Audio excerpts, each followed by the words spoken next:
સુરેન્દ્રનગર કોંઢ ગામે પાવરગ્રીડ કંપનીની વીજ લાઇનની કામગીરી મુદ્દે ખેડૂતો અને તંત્ર આમને સામને આવી ગયા છે।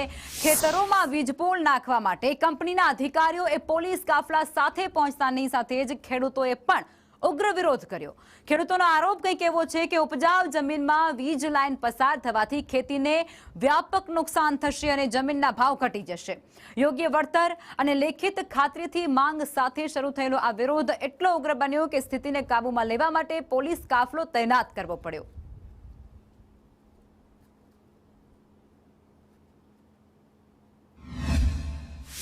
શું કહેશો આજે ખેડૂતની અટકાયત કરવામાં આજે અમારા કોંઢ ગામ ખાતે 44 ખેડૂતોની અટકાયત કરી છે, પણ 1947 માં દેશ આઝાદ થઈ ગયો હતો, પણ અત્યારે અમને એવું લાગે છે કે ખરેખર આ દેશમાં કોઈ વ્યક્તિની આઝાદી નથી।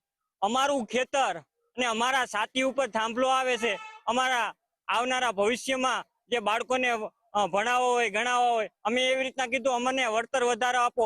નવસારીની અંદર વાણિજ્ય પ્રમાણે વળતર આપે છે તો કોંઢ અને સુરેન્દ્રનગર જિલ્લાને કેમ વળતર નો વધારે આપી શકીએ? અને આવનારા સમયની અંદર આનો નિકાલ નહીં કરવામાં આવે તો અમે રસ્તા રોકો પણ આંદોલન ચાલુ કરશી। 40 થી 45 જણાને અટકાયત કરી છે, એ બદલ બધાને કાયોગા બારા કાઢે એવી અમારી સરકારને અપેક્ષા છે।